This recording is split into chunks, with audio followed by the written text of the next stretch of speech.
है? ब्रह्म प्रेमास्पद है। क्या ब्रह्म प्रेमास्पद बोला ना, प्रेम स्वरूप प्रेमास्पद। तो बोलिए, मेरे पास आवाज नहीं आ रही है। ब्रह्म ने हमने प्रेमास्पद कहा। हाँ, प्रेमास्पद, प्रेमास्पद तो वो भी एक उपाधि नहीं हुई क्या? नहीं, प्रेमास्पद उपाधि नहीं, वो स्वरूप है। एक बात बताइए, कोई भी दुनिया का प्राणी, कोई भी अपने आप से नफरत कोई नहीं करता। ये यहाँ पे जब आप ये आत्मनस्तु कामाय सर्वम प्रियम भवति, ये जो बृहदारण्यक उपनिषद है ना, ये उसी का है, ये परम प्रेमास्पद। तो ये जो आत्मनस्तु कामाय सर्वम प्रियम भवति, हमें कोई चीज कब तक प्रिय लगती है, समझ लीजिए, हमें कोई भी चीज तब तक प्रिय लगती है जब तक कि वो जो मेरा आपा है ना, जब तक मेरा आपा वो प्रसन्न रहता है, आपा के अनुकूल होती है। इसलिए हम कुछ भी करते हैं ना, मान लीजिए इसमें कोई किसी से प्रेम नहीं करता, याद रखना, कोई किसी से प्रेम करता ही नहीं है, सब अपने आप से ही प्रेम करते हैं। परम प्रेमास्पद है ये। हाँ, कोई अपने आप से घृणा नहीं करता।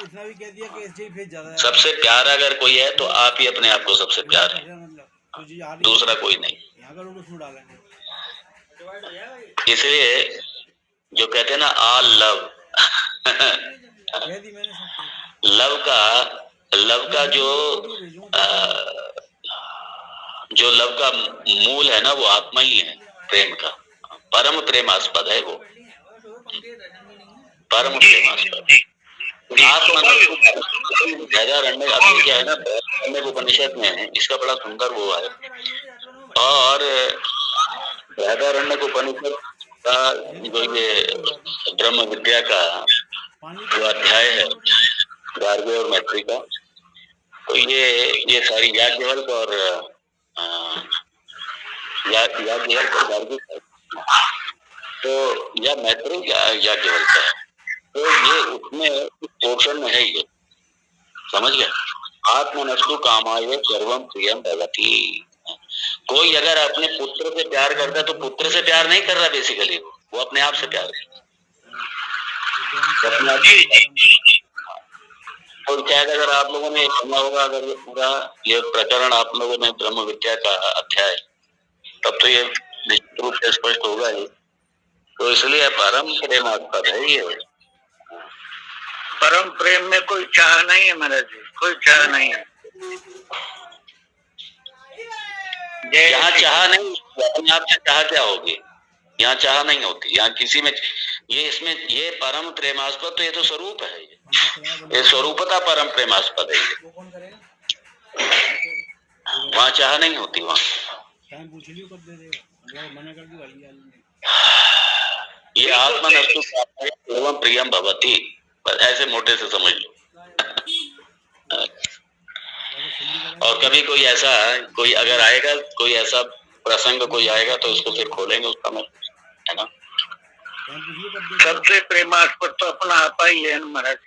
आपा, वही तो कह रहा हूँ ना, आत्म स्वरूप ही है, अपना परम प्रेमास्पद। आपा मतलब आत्मा, अपना आपा मतलब आत्मा, यही तो है परम प्रेमास्पद, ये तो आपका स्वरूप ही है।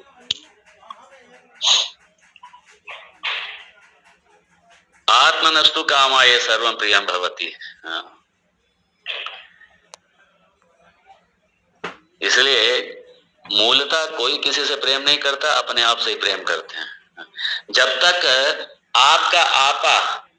आपका आपा प्रसन्न रहता है, तभी तक उससे प्रेम करते हैं। और जैसे ही अपना आपा डिस्टर्ब होता है उससे, वहीं पे आप उसे छोड़ देते हैं, क्योंकि अपने आप से प्रेम करते हैं। जब अपने आप से प्रेम करते हैं और जब तक वो अपने आपा को प्यारा लगता है, तभी तक प्रेम होता है वहां पे। और जहां वो अपने आपा के विपरीत चला जाता है, फिर वहां प्रेम खत्म हो जाता है फिर वहां पे। लेकिन अपने आपा से सब प्रेम करते हैं, इसे कोई नहीं छोड़ता। इसलिए कोई सुसाइड भी करता है ना, सुसाइड क्यों करता है?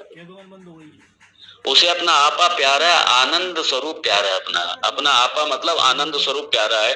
तो इसलिए जरा जब ये पता चल जाए कि अब आनंद नाम की चीज नहीं रही, सब खत्म हो गया, दुख के अलावा कुछ नहीं है जीवन में, और क्योंकि अपना आपा प्रेमास्पद है, ये अपना आपा आनंद स्वरूप है, और जैसे ये लगता है कि अब ये आनंद के सारे स्रोत खत्म हो गए, सब खत्म हो गया, अब दूसरा अब बचा ही नहीं कोई अपना, कोई नहीं बचा अपना, वहां पे आदमी जाकर के आत्महत्या कर लेता।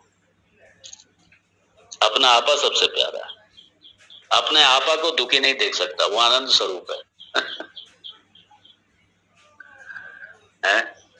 एनीवे, तो ये बड़ा सुंदर प्रकरण है ये, और कभी मौका लगा तो इसको लेंगे कभी बृहदारण्य के इस अध्याय को। चलिए ठीक है, और आनंद लीजिए। जय श्री कृष्ण, जय श्री कृष्ण।